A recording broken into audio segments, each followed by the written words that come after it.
Oh no, no, he's one of our resident. He's all right. Yeah, he's all right. He's all right. And that's the cameo. That's the spirit that's over here. That's the spirit that's over here. Like what we're doing.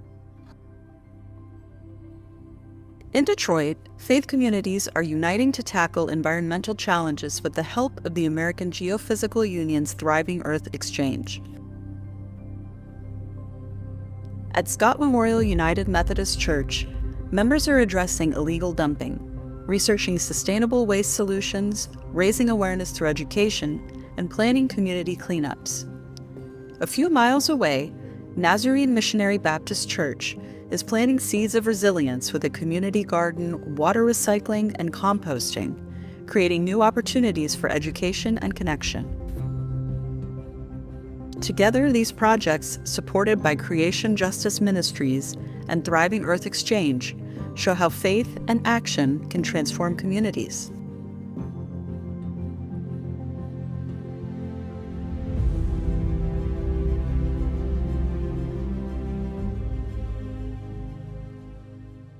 This is one of the primary portions of our project.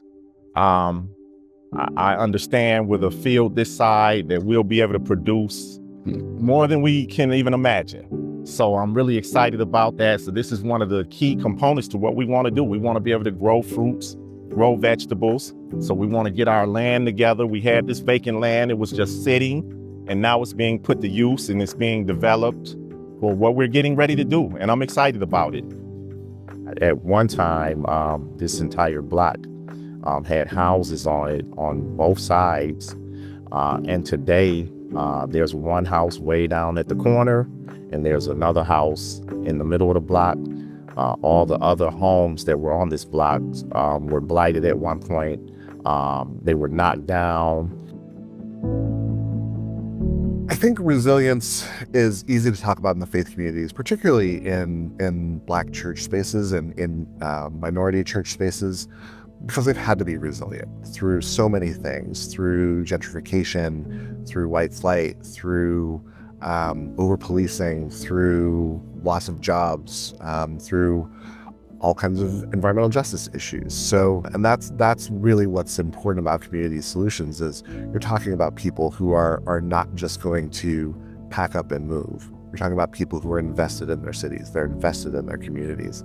And that's where solutions have to come from. This particular project is going to allow us to do some growing of our own food and vegetables and being able to create a community garden, being able to hopefully put the church in a position to where we'll even be able to sell vegetables and groceries to some of the local market to try to kind of create an internal engine to bring some funds in, you know, as far as helping to keep the church afloat.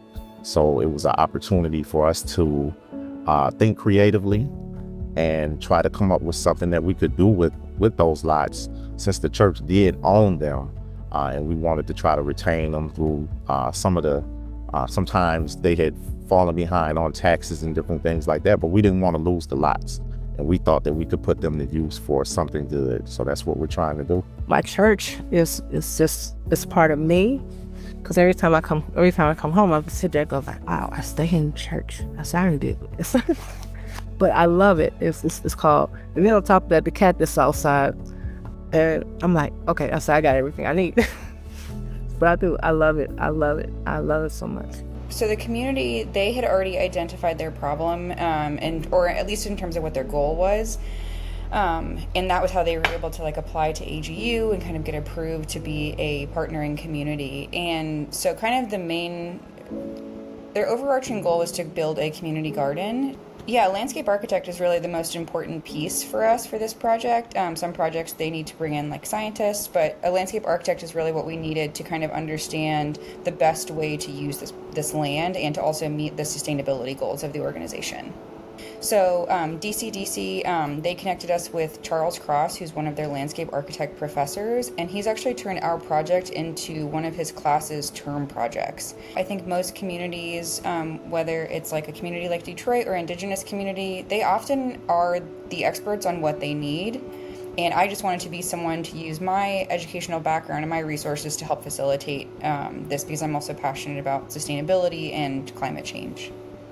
Just the ease of working with Thriving Earth and the American Geophysical Union, it's just been amazing. It's been amazing.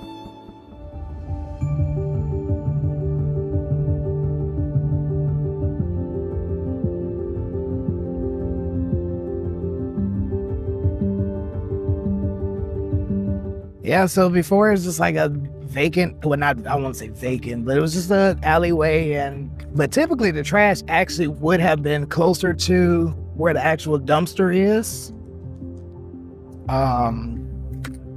Or like just alongside here, you'll find mattresses, beds, we found boxes, just bags of garbage, a lot of the empty pallets, you know, after people receive large deliveries. You'll find construction debris sometimes.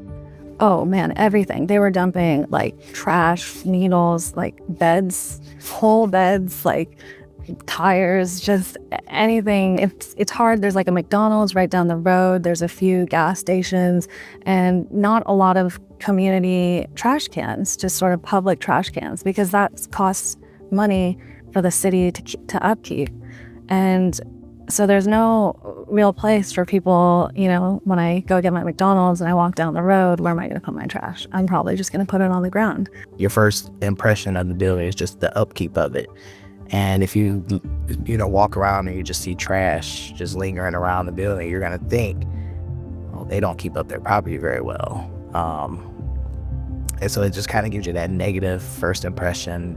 It kind of like sets the tone in your mind of what you're going to walk into once you enter the facility. There's just a space where people have been dumping stuff otherwise. So that was the main goal of this project, just to mitigate this illegal trash dumping. And then the secondary goal was to implement environmental education. When I first heard about this project, I was not really sure how we would fit a volunteer scientist into that. But our approach was to research like what have been effective strategies in the past to address illegal trash dumping. I'm actually a student at the University of Michigan. I am a climate scientist, and I feel that my work is very far removed from any sort of actual tangible impacts. And so I really wanted to look for things that were both in the climate and environmental realm, where I could actually use potentially some of my skill set to help. So we have made some land use changes. That's kind of a big word, but essentially it just means that we wanted to modify the church area to make it both harder for people to dump and also to give them more sort of responsibility and respect for their community in general. So things like beautifying, we hired a muralist and we're commissioning a mural that is in progress right now. And we put up signs stating that you should not be dumping here. And we also put up lights because it will make it harder for people to do sort of illegal things when there's lights around. So Thriving Earth Exchange serves as sort of a facilitator where we can work on environmental problems that are not at the forefront of people's mind and actually implement them in community. If we're standing here from 8 years from now, I think we're talking about success. I'm thinking we're talking about a business model from the context of our community gardening, self-sufficiency, environmentally friendly capacity, I would say. I think there's success is going to look like a lot of different things. I mean, one, it's the actual projects getting off the ground. It's actual community garden that's vibrant and thriving. It's actual, actually feeling like the waste management issues that Scott are taken care of. So it's seeing the projects done. That's one level of success. But there's a different level of success that we're beginning to see, which is that the churches are energized, recognizing that they can be a part of the solutions to some of their own problems? This project is a environmental project to help us here at the church to do some things that are different, more environmentally friendly, more community friendly as well. I definitely think it can be replicated in other places. There's nothing special about Nazarene Missionary Baptist Church except we are facing the same type of community issues, environmental issues as any other church that's probably across this country. You know, I kind of look at the church as like my second home, and being on that trustee board and being responsible for the upkeep of it, I take pride in that. It's something I don't take lightly. Hopefully you'll find a still vibrant, thriving church. Hopefully we'll get more families in that have kids, you know, just to keep that going. You know, being able to build up something that we can leave and see it keep going on that's great for us.